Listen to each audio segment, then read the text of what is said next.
할렐루야. 주 안에서 반드시 잘 될 것입니다. 서로 합시다. 시작. 주 안에서 반드시 잘 될 것입니다. 아멘. 오늘 이 시간 우리 하나님께서 매우 기뻐하시고 여러분 모습 보시면서 매우 흐뭇해 하실 줄 믿습니다. 특별히 우리 장로님들이 또 이렇게 나와서 속으로만 우리 장로님들 했으면, 왜냐하면 장로님들이 매우 바쁜데도 불구하고 피곤한데도 그냥 열심히 참석해서 정말 제가 힘을 얻었습니다. 그리고 또 많은 은혜를 받은 것 같아요. 그래서 속으로 장로님들 했으면 좋겠다. 말은 전화 한 번도 안 했어요. 그랬더니 이렇게 서로 마음이 통해가지고 영적으로 통해서 이렇게 찬양하니 얼마나 좋습니까? 하나님이 매우 기뻐할 줄 믿습니다. 왜? 장로님들 여러분들을 대표로 해서 그렇게 했기 때문에 그렇습니다. 또 이게 보니까 다른 때보다도 얼마나 풍성합니까? 강단 꾸밈이 정말 정성과 사랑의 모습을 볼 수가 있습니다. 이 어려운 때에 인심들은 얼마나 삭막해진 줄 압니까? 하지만 우리는 그럴수록 예수 사랑을 보여주고 전파하는 우리가 됩시다. 아멘. 저는 그동안 세우신 간증자들을 통해 갑자기 당한 그 수많은 시련들, 그리고 시간마다 기도해야 할 대상자들을 살펴보면서 여러분은 어떤 생각을 했습니까? 저는 이런 생각을 했습니다. 어떤 생각일까요? 과연 인간이 산다고 하는 것, 인생이란 무엇인가 깊이 생각하다가 이런 단어가 떠올랐습니다. 인생은 오리무중이다. 뭐다? 오리무중이다. 왜? 오리무중이라고 하는 말의 뜻은 사전에 보니까 짙은 안개가 오리나 끼어 있는 속에 내가 있다, 그런 뜻입니다. 무슨 말이냐면 이처럼 우리 인생은 내일을 알 수 없는 오리무중 속에 있기에 내일 어떻게 될지, 모레 어떻게 될지, 또 어쩌면 쨍 하고 볕들 날이 올지 알 수 있어요, 없어요? 알 수가 없다. 그래서 이런 찬양이 생겨난 것 같습니다. 내일 일은 나 몰라요, 하루하루 살아요, 불행해나 여행함도 내 뜻대로 못해요. 더 가면 시간이 가니까 이 정도만 생략을 합니다. 그렇습니다. 내일 알 수 없는 연약한 존재가 저요, 여러분이요, 우리의 인생이라는 것을 다시 한번 깨닫게 됩니다. 그러나 우리 하나님의 사람들, 택한 하나님의 아들, 딸들은 비록 우리 앞에 안개가 자욱 끼었지만은 마침내는 반드시 잘 될 줄 믿습니다. 아멘입니까? 오늘 본문 말씀을 살펴보면 배경인즉 이렇습니다. 바울이 2차 여행을 출발하는 과정에서 일어난 그 일인데요. 먼저 바울이 선한 일을 드디어 각오하고 시작하는데 어떤 하나님의 그 음성이 들려오느냐? 우리 사도행전 16장 6절 7절 우리 함께 보도록 합니다. 성령이 아시아에서 말씀을 전하지 못하게 하시거늘 그들이 부르기아와 갈라디아 땅으로 다녀가 7절 무시아 앞에 이르러 비두냐로 가고자 했으되 예수의 영이 뭐라고? 허락하지 아니했다. 6절에서도 말씀을 딴 게 아니고 말씀을 전하는데 그곳에서 말씀을 전하지 못하시게 했다. 거기가 어디죠? 아시아에서. 물론 소아시아에서 그 당시. 아니 기왕이면 아시아에서 복음 전파해서 계속해서 어디로 동쪽으로 와가지고 대한민국으로 왔다면 우리 대한민국이 유럽보다도 훨씬 빨리 예수 믿고 그렇게 했을 텐데 왜 하나님께서는 막으셨을까? 막았다고 그래. 막았다고. 왜 막았죠? 알 수 있나요? 그것이 알고 싶으나 성경은 이에 대해서 침묵을 하고 있습니다. 왜 그럴까요? 몰라요. 저도. 누가 아는 분이 있으면 없어요. 무슨 말이냐면 2차례에 걸쳐서 선교 여행, 선한 선교 여행을 막는 모습을 보게 됩니다. 이로 인하여 바울과 실라는 계획을 취소하고 하나님의 뜻에 순종을 하게 되지요. 자, 그러면 순종했으면 그냥 순종했으니까 시온의 대례 길이 쫙 펼쳐져야 되지 않겠습니까? 그런데 펼쳐집니까? 문제가 발생합니까? 문제가 발생합니다. 어떤 문제일까요? 22절 시작. 무리가 일제히 일어나 고발하니 상관들이 옷을 찢어 벗기고 매로 치라 하여 많이 친 후에 옥에 가두고 간수장에게 명하여 든든히 지키라 하니 그가 이러한 명령을 받아 그들을 깊은 옥에 가두고 그 발을 착고에 든든히 채웠다. 세상에 그럴 수가.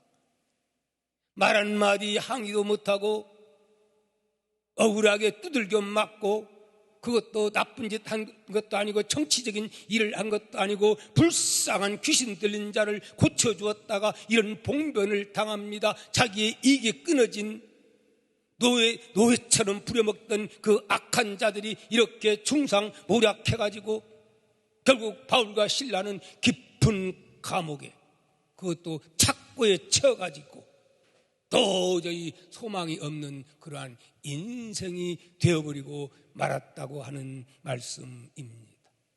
사랑하는 성도 여러분, 이러한 현실 앞에 오늘 여러분들이 처했다고 한번 생각을 해보십시오. 저 같은 사람이 그런 환경에 처했다고 한번 생각을 해보십시오. 이런 질문이 나오지 않겠습니까? 주님은 왜 선한 길을 가고 있는 우리를 막으십니까? 그냥 내뒀더라면 이런 일은 없었을 것을. 또 하나의 질문, 왜 주님 말씀에 아멘하고 순종하는데 이런 봉변, 이런 어려움, 착고의 체험을 당하는 칠처럼 어두운 감옥에 갇히는 이러한 상황으로 가도록 놔두는 것입니까? 여러분, 그런 질문을 하지 않겠습니까? 오늘 예수 믿는 저나 여러분들, 이러한 모습들을, 내가 겪는 모습들, 교회가 겪는 모습들, 코로나로 인해서 억울하게 많은 교회들이 당하고 있었던 이러한 모습들 보면서 그런 질문들을 던져본 적 없습니까? 사랑하는 성도 여러분, 예수 믿는 많은 사람들이 이런 질문에 해답을 얻지 못하고 이럴 바에는 하나님 믿을 필요가 없다 하고 결국 세상 길로 나가는 그런 사람들도 없지 않아 있는 것을 보게 됩니다. 사랑하는 성도 여러분, 그러나 여기에 나오는 바울과 실라는 이런 상황에서 어떻게 행동을 취하였을까요? 바울과 실라가 그랬을 때에 행했던 지혜로운 대처 방법, 그 방법을 우리도 배웠어.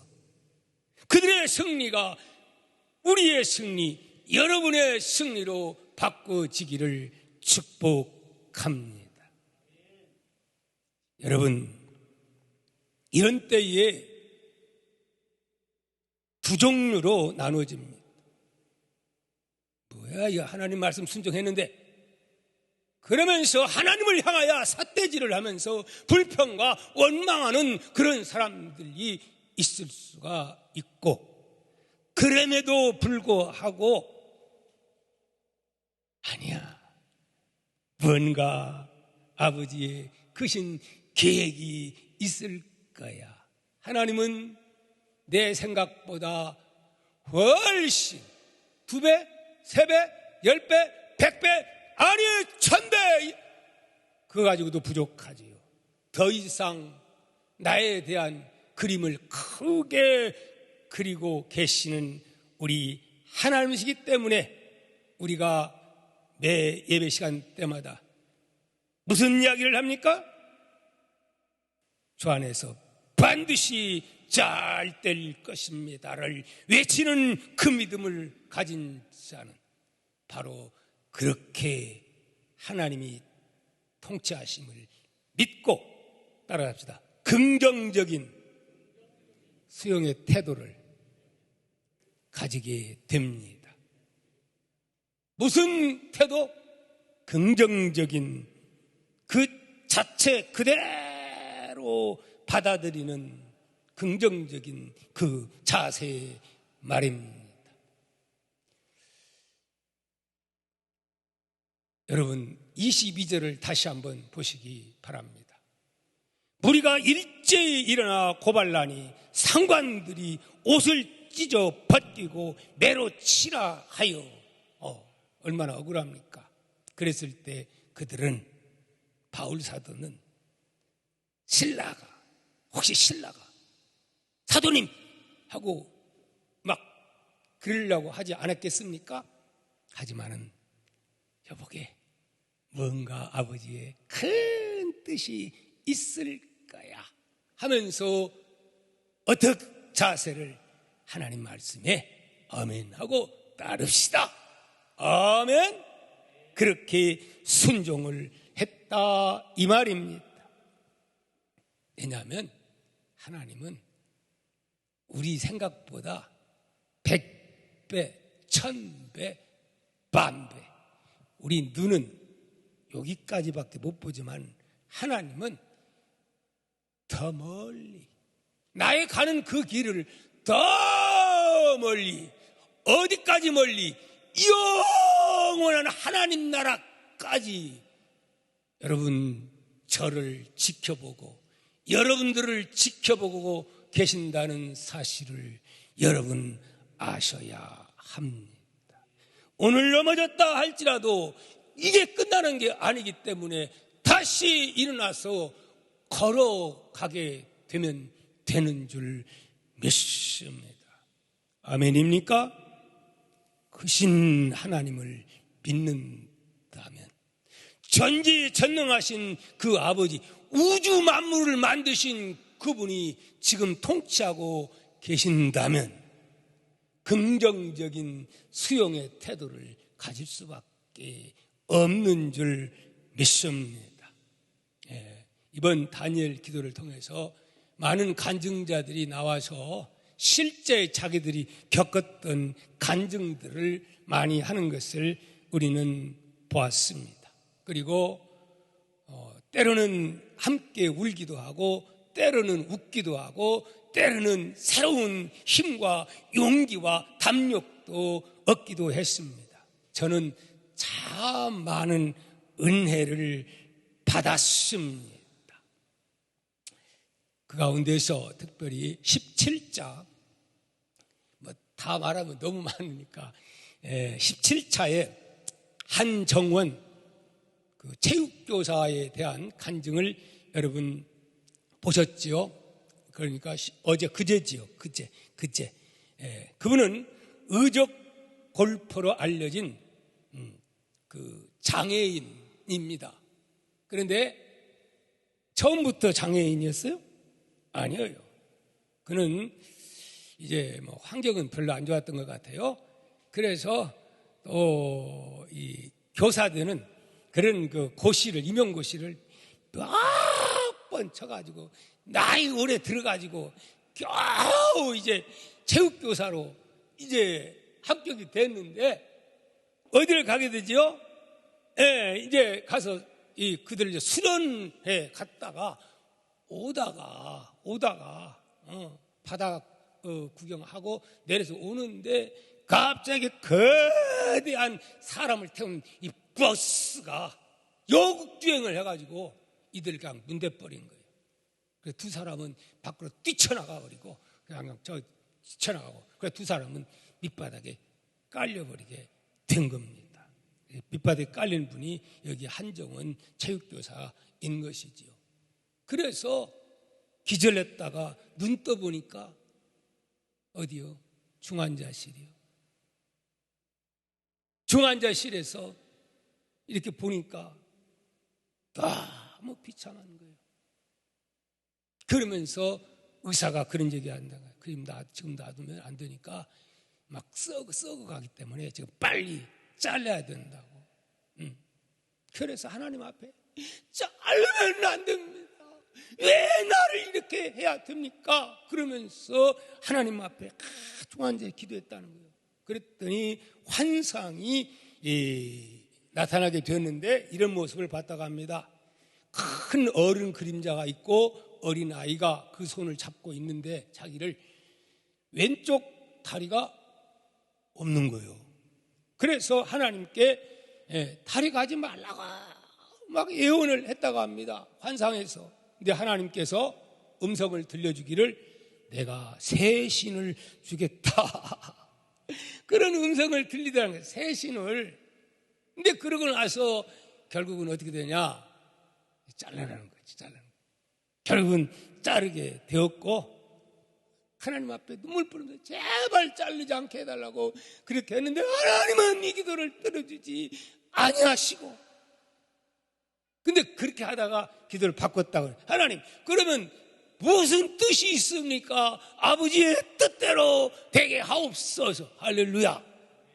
그렇게 기도를 하고 나서 그 다음에 이제는 퇴원하고 이제 했는데 담임 목사님이 집사님은 열심히 성가대도 하고 교사도 하고 그렇게 충성스러운 분이었던 것 같아요. 그런 분이 그런 일 당하니까 얼마나 교회에서 안타까워했겠어요.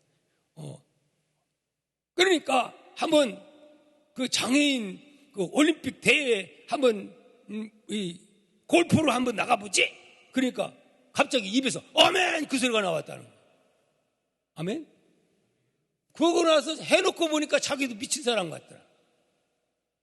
그러고 그 다음에 또 했어요.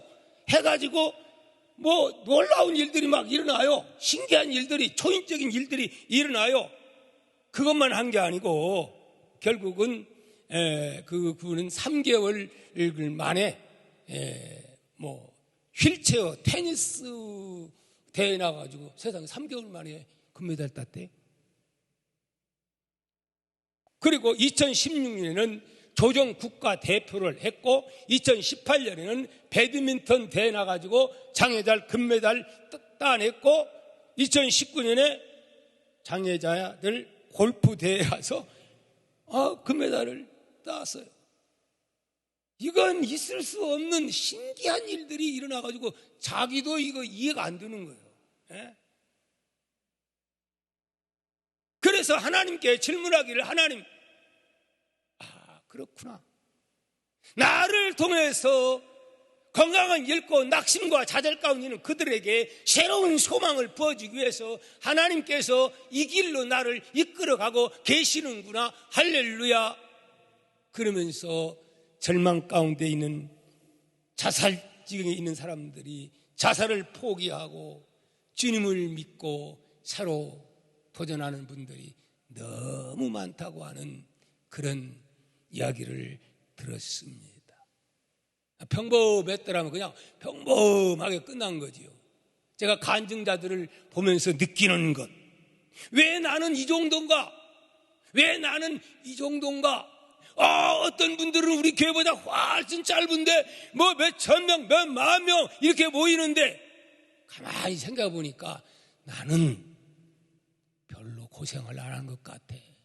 좋은 장로님들, 좋은 권사님들, 좋은 일꾼들 그래가지고 큰 어려움이 없어서 그런 게 아닌가. 대개 보면 엄청난 시련, 엄청난 고통, 자살 직전에 있는 이런 분들이 보면 봉사됩니다. 우리도 이제 간증을 듣다 보면 어떤 분들의 간증이 은혜가 돼요. 어제 한 분은 금수저더구만. 할머니도 금수저, 할아버지도 금수저, 아버지, 어머니, 뭐 아버지는 과학자, 뭐 대단한 분들이요. 근데 거의 1시간 이렇게 하는데 아주 그냥 은혜롭게 하는데 나는 별로 감동이 나는 안 와. 나는 안 와. 또 돈을 사람이서 거기에 맞는 청년들은 맞아요. 근데 나는 별로야. 나는. 그런데 또 그 피아노를 하는데 바이올린을 치는데 와, 세상에 바이올린 치는데 또 나는 또 그렇게 은혜 쓰는 건 나 별로 못 받구만 또. 함락에서 선을 이루긴 이룹디다. 아멘? 그게 무슨 말을 하려고 그랬죠? 고난이 크면 은혜도 크고 축복도 크고 많은 간증거리가 있지만 나는 여러분들이 그런 고통 가운데 간증의 주인공은 나오기를 기도하지 않습니다. 아멘? 평범한 가운데서 할렐루야 찬송하며 여러분 심령의 천국을 누리며 가정의 천국을 누리며 교회의 천국을 누리며 그렇게 사는 것도 하나님이 매우 기뻐할 줄 믿습니다. 잘못해가지고 두드러 맞아가지고 애기야가지고 그런 것보다도 그렇지 않고 하면 얼마나 더 좋겠습니까? 무슨 말이냐면 설령 그런 일이 일어난다 할지라도 우리는 두려워할 필요가 있다 없다 하는 말씀입니다. 두 번째, 우리는 그런 상황에서 둘 중 하나지요. 바울이 그런 상황에서 어차피 감옥에 이미 깊은 감옥에 처해 있는 상황에서 둘의 선택입니다. 하나는 하나님 앞에 따지고 불평하고 원망하는 것이지요. 또 하나는 아버지 잘 될 줄 믿습니다 하고 미리 감사를 선택하여 감사하는 자입니다. 여러분들은 어떤 자가 되시렵니까? 어차피 빠져진 그 상황, 지혜로운 사람은 바울과 실라처럼 선택하여 의도적으로 감사하는 사람인 줄 믿습니다. 아멘입니까?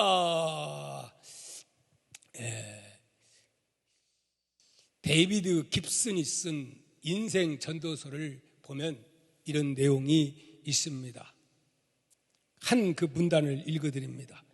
우리 집 아이들의 불만은 나와 내 아내가 아이들보다 더 큰 그림을 볼 수 있기에 아이들과는 쟁론이 벌어지고 결국은 아이들이 불퉁불퉁한다.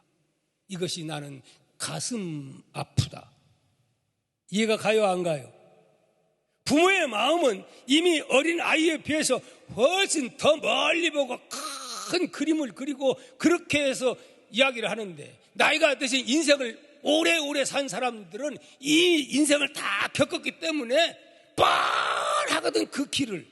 근데 이제 3살, 4살, 6, 7 뭘 알아. 깎아 많이 사주고 돈 많이 달라면 돈 주면 되고 그냥 해달라는 대로 되면 우리 엄마 최고, 우리 아빠 최고. 이게 최고입니까? 안 최고다 이 말입니다. 예, 부모의 큰 그림을 모르니까.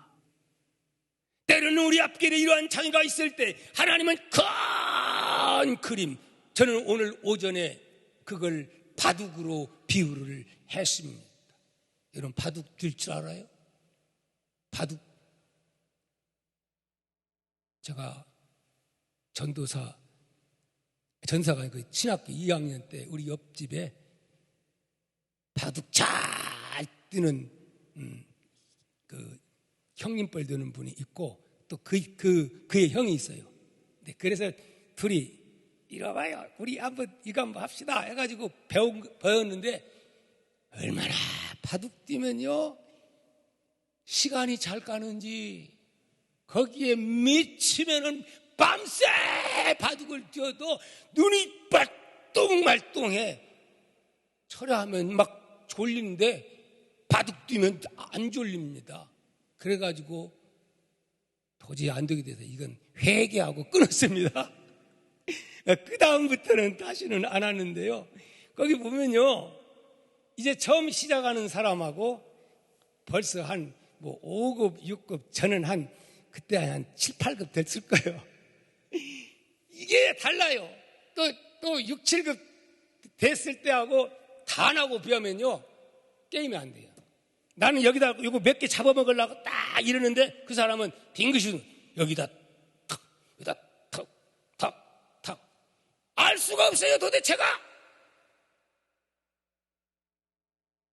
똑같아요. 하나님이 나를 향한 바둑을 여기다. 왜 그래요, 하나님? 바울이 왜 그리 가라고 하세요? 왜?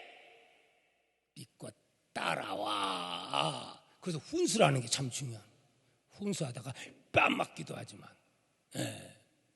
하나님은 우리 인생에 있어서 마치 바둑판 두듯이 하나님은 바둑은 멀리 보는 거예요. 멀리. 근데 그냥 멀리 못 보는 사람은 당장에 몇 알 그냥 잡으려고 하다가 왕창 망해버립니다. 무슨 말이냐? 우리 하나님은 저와 여러분을 그런 식으로 이끌어 가시는 하나님, 우주를 만드신 하나님은 나보다 100배, 1000배, 만배 하나님은 크신 하나님. 나를 보시되 요 앞에 것만 보는 게 아니고 뭐까지 나의 마지막 죽음 건너편에 영원 세계까지 나를 인도해 주시기 위해서 그렇게 나를 이끌어 가시는 우리 하나님이라 이 말씀입니다. 아멘입니까? 사랑하는 성도 여러분, 결국은 바울과 실라는 그랬기에 어떻게 했습니까? 우리 16장 24절 25절 말씀을 읽어보도록 합니다. 시작. 그가 이러한 명령을 받아 그들을 깊은 옥에 가두고 그 발을 착고에 든든히 채웠더니 한밤중에 바울과 실라가 뭐하고 기도하고 그 다음에 하나님을 찬송하며 죄수들이 듣더라. 아멘. 여러분, 하나님의 자녀에게 주신 특별한 선물, 위대한 선물, 특권이 있으니 그 특권이 어떤 특권인 줄 아십니까? 기도 맞습니까? 기도는 어쩔 수 없이 자식이니까 해야 하는 의무입니까? 아니면 자식에게 너 필요하면 어느 때나 나에게 전화 연락하고 필요한 건 요구하는 특권일까요? 특권입니다, 여러분.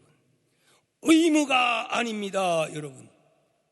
그런데 그 특권을 사용 못하는 그런 부모와 자식 간에 내가 우리 엄마 아빠는 안 들어줘.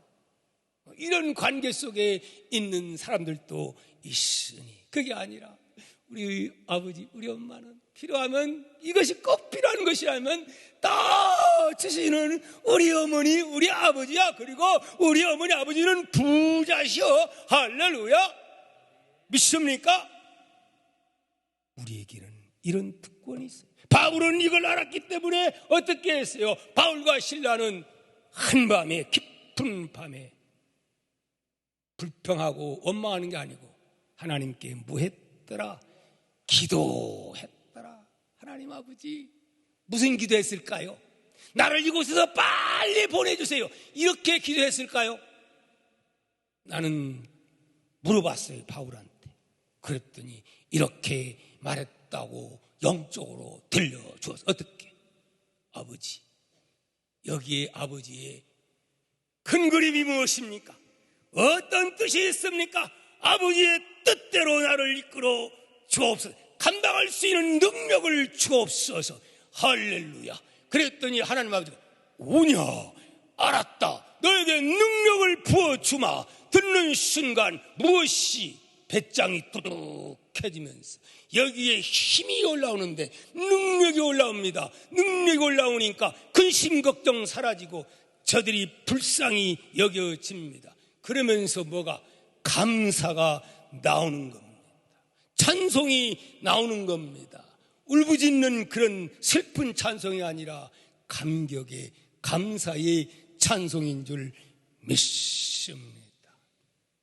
저는 이 찬양을 매우 좋아합니다. 어떤 거지요? 울고 있는 형제여, 왜 찬송을 잊었는가? 어둠 속의 찬송은 기적을 부른다오. 바울과 셀라가 빌립보 감옥의 문을 찬송으로 열었다오. 고통의 문을 찬송으로 울고 있는 형제여, 왜 기도를 잊었는가? 어둠 속의 기도는 하늘보자 흔든다오. 내 모든 사정을 주님께 고백을 하여 위로받고 응답받아 참 평화를 영원토록 영원토록. 아멘. 여러분, 찬송 속에는 이러한 능력이 있습니다. 여러분의 믿음의 기도는 기적을 가져옵니다. 세상이 두렵던 그런 자가 변하여 세상이 주먹 안에 들어오게 되는 것입니다. 오늘 여러분, 우리는 하나님의 아들이요 딸입니다. 권세를 가진 아들, 딸, 기도의 특권을 가진 아들, 딸. 찬송 속에, 기도 속에 이 은혜가 있음을 깨달으시기를 축복합니다. 마지막으로 말씀드린다면 지속적인 감사의 훈련이 따라야 됩니다. 감사라고 하는 것은 감사할 일이 있어야 감사하지요. 그건요, 맞는 말이요. 그렇죠? 그건 세상 사람들도 다 그냥 하는 거예요. 아이, 감사할 일이 있는데 감사 다 하는 거지요. 안 믿는 불교인이나 유교인이나 세상 사람들도 강도도 깡패도 다 감사할 일이 있으면 다 감사는 해요. 안 그렇겠습니까? 그러나 하나님의 자녀들은 그게 아니라 감사할 조건이 안 돼도 감사의 훈련을 해야 된다, 이 말입니다. 빌립보서 4장 12절 13절 이렇게 바울은 훈련을 받았다라고 말합니다. 나는 비천에 처할 줄도 알고 풍부에 처할 줄도 알아. 모든 일, 곧 배부름과 배고픔과 풍부와 궁핍에도 처할 줄을 아는 일체의 비결을 배웠노라. 아멘. 감사는, 예수 믿는 사람의 감사는 배워야 되는 겁니다. 억지로라도 감사를 배워서 훈련되어야 합니다. 되는 대로 인생을 그냥 사는 게 아닙니다.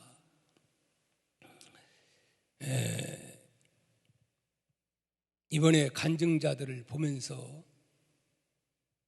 이 간증자들이 누구에 대한 간증을 주로 하느냐면 아버지에 대한 것보다도 아버지는 술 잡수고 바람나고 이런 것 많이 나오고 어머니에 대한 것은 그런 건 별로 없는데 어떤 어머니는 환경에 빠져가지고 불평하고 원망하는 어머니 때문에 또 상처당한 그러한 사람들의 모습을 봤는가 하면은 똑같은 상황이지만은 예수 잘 믿고 감사할 줄 아는 부모를 둔 그 우리 어머니는 이런 상황에서도 얘야 하면서 하나님의 은혜야. 그럴수록 감사해야 돼. 그러면서 감사 훈련을 받았던 간증자들은 내 어머니가 이런 상황에서 이렇게 했기에 오늘날 내가 이렇게 되었다고 그렇게 간증하는 모습을 봅니다. 억지로라도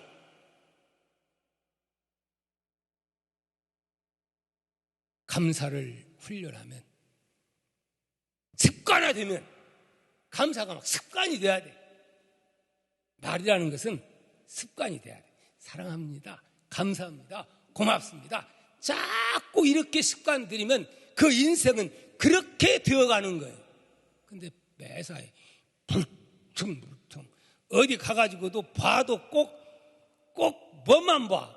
안 좋은 것만 봐. 그래가지고 그냥 꼭 쪽집게처럼 찍어내가지고 예리하게 재판에서는 검사 같은 검사 안 좋아합니다, 여러분. 그래요, 안 그래요? 영적으로는 변호사 역할을 감당해야 될 줄 믿습니다. 여러분, 감사하는 습관을 들이기를 축복합니다. 여러분, 지금 화면이 어땠죠? 좋아요? 안 좋아요? 안 좋잖아요. 지난주에 비교하니까. 근데 사탄이는요, 죄의 종들을 훈련시킨 것 같아. 이거요, 완전히 영상이 이거 다 망쳐버릴 뻔했어요. 이번에 임성 권사님이랑 우리 권사님들이 와서 이거 하는데 딱 와서 보면서 마음에 감동이 딱 오기를 아무래도 이 영상을 한번 해보고 싶은 마음이 생기는 거예요. 그때가 벌써 4시 뭐 이렇게 돼서 내가 이렇게 해보니까 저기에는 분명히 나오는데 영상이 전혀 안 뜨는 거예요. 그때 또 박예철 목사가 총회 부름받고 갔기 때문에 아무리 이거 확실히 보니까 고장난 거예요. 오래돼가지고. 그래가지고 한 6시쯤 와가지고 백방으로 해봐도 뭐 방법이 없어요. 토요일도 안 오고 주일도 안 오고 월요일날 그것도 막 밀려가지고 월요일날 늦게 나온다 하고 어떻게 합니까? 마침 와가지고 어떡하냐 이거. 근데 하나님께서 생명을 내걸고 저것 박예철 목사 우리 전도사님 저하고 부들부들 떨면서 거기도 갔다가 저거 사다리가 왜 있는지는 아시나요? 저기에 저걸 달면서 리모컨이 또 고장나네. 또 리모컨이 끄고 켜는 리모컨이 요건요 옛날 거 이거 띄워버리고 새로 단 거예요. 다려도 또 마음 맞아가지고 얼마나 애쓰는지. 그래도 어찌됐든 간에 이렇게 해놓으니까 비록 흐리지만은 할렐루야 예배를 때 이거 기적입니다, 여러분. 이건 도저히 내가 볼 때는 이 박예철 목사도 생명 내걸고 사다리 경험이 뭐가 있어요. 이거 되는지 안 되는지도 모르는데 다 처박아 놨던 거. 신기하도록 해놓고 보니까 짠 하니까 켜지는데 리모컨이 또 안 되네. 그래서 사다리 놓고 켜야 돼요. 끌 때도 지금 그런 상황이 있음을 알려드리면서 그러면서 내가 뭘 깨달았느냐.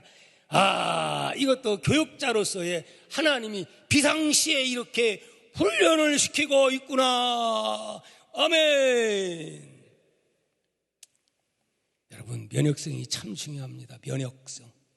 어떤 사람은 온실 속의 화초는 걸핏하면 이병 저병 잘 걸리죠. 그러나 여러 세파 속에서 살아온 사람들은 그렇게 까딱하지 않습니다, 여러분.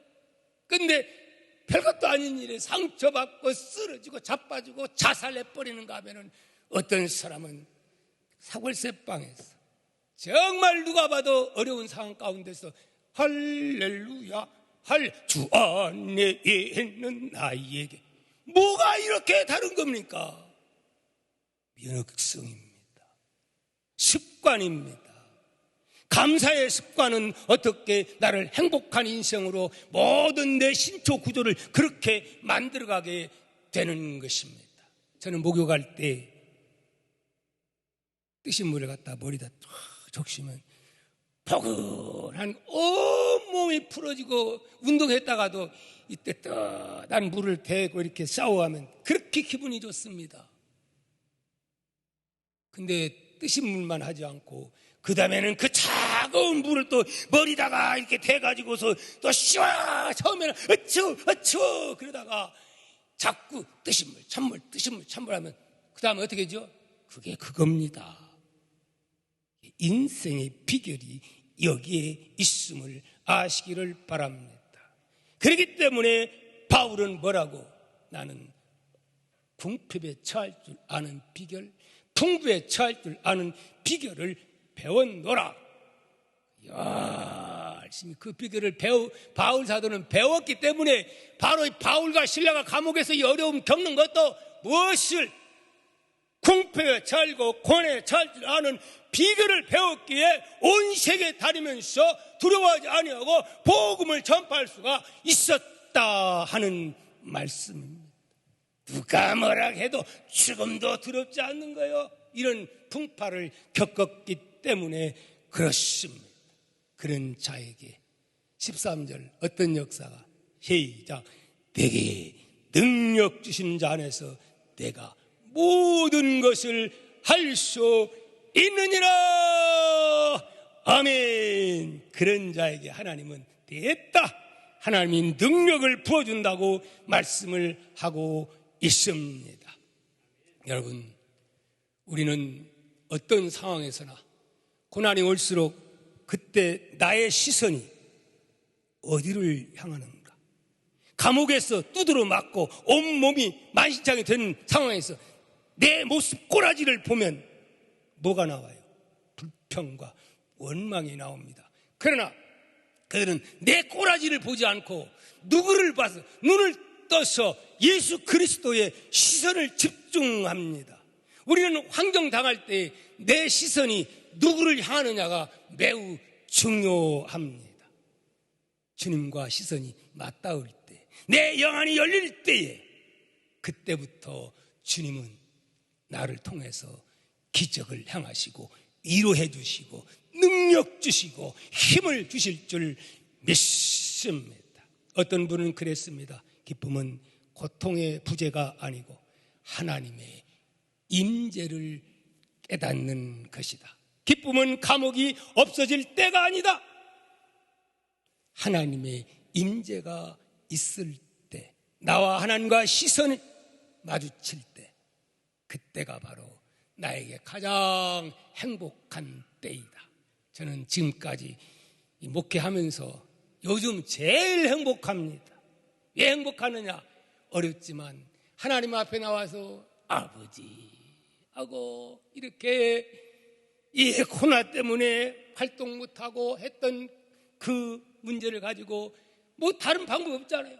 아버지만 찾는 거예요. 아버지만 찬송을 하는 거예요. 찬송만 기도하고 찬송하고 말씀 속에 들어가니까 이게 천국이 아니고 무엇이겠습니까? 여러분 그러므로 두려워하지 마십시다.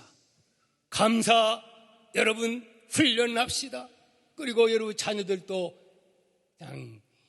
그냥 키우면 안 돼요. 훈련해야 돼요. 감사 훈련, 믿음 훈련, 믿음 훈련. 아멘입니까?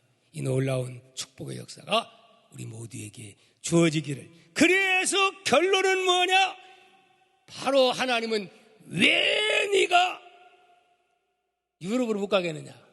그곳에서 필립보 교회를 탄생시키기 위해서 하나님은 그렇게 하셨습니다. 우리 마지막 우리 한번 사도행전 16장 30절 한번 봅니다. 이게 이제 결국 이 감옥에서 기도하고 찬송했더니 옥문이 열리는 역사가 일어나죠.